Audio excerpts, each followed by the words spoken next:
जिंदगी आपके सहेलियों में दिखती है, आपके फ्रेंड्स में दिखती है, आपके बॉयफ्रेंड्स में दिखती है। आपका बॉयफ्रेंड आपके अब्बू से ज्यादा अजीज लगने लगता है आपको, जिसके लिए दिन रात आपके अब्बू ने क्या क्या मेहनत किया है। एक पल में आपके अम्मी अब्बू को भूल कर आप भागने लगती हैं अपने बॉयफ्रेंड के चक्कर में। कितने तकलीफ से माँ ने आपको इंट्रोड्यूस किया इस वर्ल्ड को, जो 200 बोन्स एक दफा टूट जाते हैं, जो तकलीफ होती है वो तकलीफ से आपको माँ ने पैदा किया। और कोई एक लड़का जो आपको ऐसे ही बातों में आपको फंसा दिया, उसको छोड़कर आप फरार घर से। यहाँ जितने बच्चे बैठे हैं, जितने यंगस्टर्स बैठे हैं, आप लोग आज डिसाइड करें, आज की तारीख, इस पल आपने डिसाइड करना है कि मैं मेरे अब्बू का हीरो बनूंगा, चैंपियन बनूंगा। मेरी अम्मी का मैं लाल हूं, मुझे पता है, लेकिन मैंने वो अचीवमेंट्स, वो अकम्पलिशमेंट्स मैंने नहीं दिए हैं, मैं वो दूंगा। जिंदगी में अभी अचीव करके दिखाइए। आपके पेरेंट्स के कुछ ड्रीम्स हैं। जेब में 1 रुपया नहीं हुआ करता था, ऐसे बुरे हालात से गुजरे हम लोग। मेरे वालिद हॉस्पिटल में हर हालत में, जब भी बीमार होते, जब भी कोई हार्ट का प्रॉब्लम या पैरालिसिस का या कुछ भी प्रॉब्लम होता था, मल्टीपल प्रॉब्लम्स थे, एक नहीं, सीधे गांव से पहले लाकर कॉर्पोरेट हॉस्पिटल में रख देता था मैं। उसके बाद न जाने कितने घरों में जा जाकर पैसे लेता था मैं, उनसे 5, इनसे 10, उनसे 5, उनसे 10। आज मेरे पास इलाज कराने के लिए पैसे हैं, लेकिन अब्बू नहीं है, क्योंकि लेट मैंने पैसे बनाए। आप लोग अभी बनाइए पैसे, मेहनत कीजिए। आप लोग अपने अब्बू को घुमाइए, दुनिया दिखाइए, हज कराइए, उम्रा कराइए, अच्छी जगह ले जाइए। कई दफा मैं गांव से शहर मेरे अब्बू को इलाज कराने ले आता, तो एक दफा 2 व्हीलर पे बिठा कर ले जा रहा हूं, तो मेरे वालिद एथलीट जबरदस्त थे, बहुत एक्सरसाइज करते थे। 2 घंटे एक्सरसाइज, 10 किलोमीटर भागकर, 13-15 रोटी खाकर फिर वो अपने हॉस्पिटल के लिए ड्यूटी पे जाया करते थे, ये मेरी दादी कहती थी। और जब मैं हैदराबाद को ले आया, 2 व्हीलर पर ले जा रहा हूं, तो मैकडॉनल्ड्स तो नहीं, वैसा ही कोई पिक एंड मूव करके KFC जैसा बहुत जबरदस्त हैदराबाद में एक रेस्टोरेंट टाइप में था, जो ग्लासेस के साथ सब दिख रहा था। तो वो शायद अब्बू को खाना था, मुझसे पूछे कि यहाँ क्या मिलता बेटा करके। और मेरे जेब में पैसे नहीं थे, तो इतनी तकलीफ हुई है मुझे कि आज मेरे पास मेरे अब्बू के लिए 50 रुपए नहीं है। शायद उनको भूख लग रही थी होगी, वो पूछे मुझसे कि इस होटल में यहाँ क्या मिलता है। और मेरे पास एक जवान लड़का, 25 साल का जवान लड़का, उसके जेब में 4 आने नहीं है।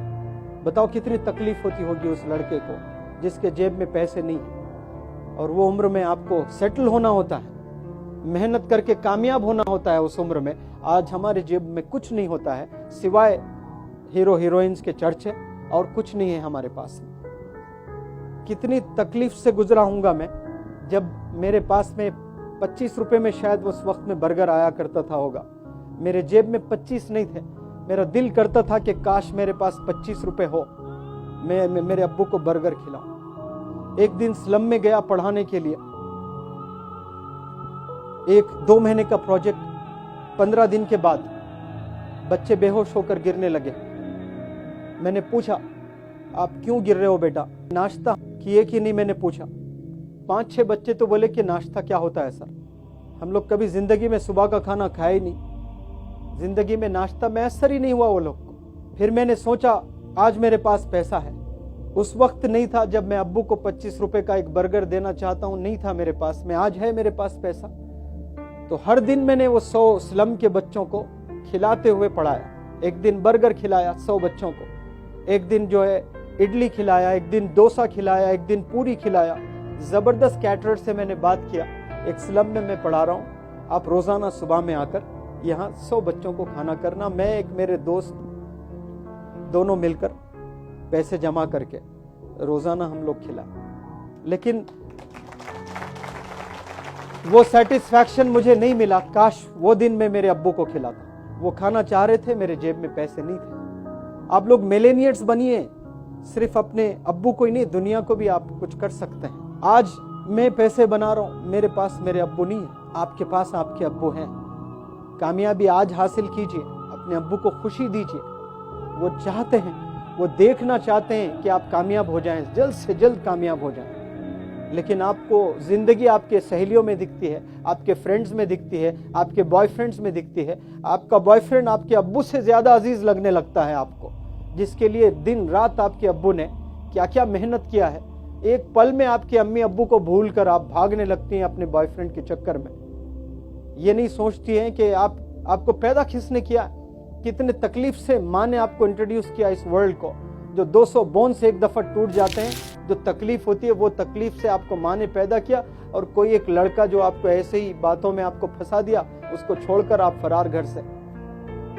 रियलाइजेशन है ही नहीं, अपने पता ही नहीं कि माँ कौन है, अपने वालिद कौन है। आपने ये चीज समझना है कि जिंदगी क्या चीज है, क्या अचीव करना है लाइफ में।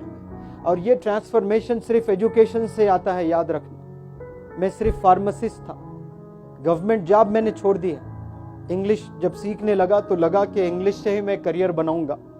किसी को यकीन नहीं था, लोग हंसते थे मेरे अंग्रेजी पर कि ये क्या सीखेगा, ताने देते थे मुझ पर। आज मैं ट्रेनर बना। तो मेहनत करना है, कंसिस्टेंसी के साथ आपको आगे बढ़ना है लाइफ में। और इल्म ही एक ऐसी चीज है जिससे आपको इज्जत भी मिलती है, शोहरत भी मिलती है और पैसा भी मिलता है। एजुकेशन का दौर है, ये पढ़ने का दौर है, ये इल्म का दौर है। ये वक्त अपने आप में लगा दीजिए अपनी जिंदगी। जबरदस्त टीचर बनिए, जबरदस्त डॉक्टर बनिए, जबरदस्त आलिम बनिए। आप लोग 24 घंटे में 20 घंटे आज से आप अपने बारे में सोचिए, अपने वालिदैन के बारे में सोचिए, तब जाकर आपको ये चीज मिलेगी। वरना आप ऐसे ही जिंदगी गुजारोगे। एक वक्त आएगा, माँ बाप बूढ़े हो जाएंगे, इलाज कराने के लिए दर दर भटकते रहोगे, पैसे नहीं रहेंगे। जिन हालतों से मैंने गुजरा है, अल्लाह करे वो किसी को ना आए ऐसा सिचुएशन। तो हमें मेहनत करना है। ये नहीं सोचना कि मुकद्दर में जितना होगा बस वो मिलेगा हमें, नहीं। मुकद्दर अल्लाह बनाते दुआओं से चेंज होता है मुकद्दर आपका। हमें बनना है। मेरे उस्ताद की वालदा हमेशा कहती थी कि खूब मेहनत करो, खूब पैसे कमाओ और खूब खैरात करो। हलाल आपने बनाना है तो करोड़ों बना सकते हैं आप लोग। तो उन लोग की कुर्बानियों को आप लोग समझें।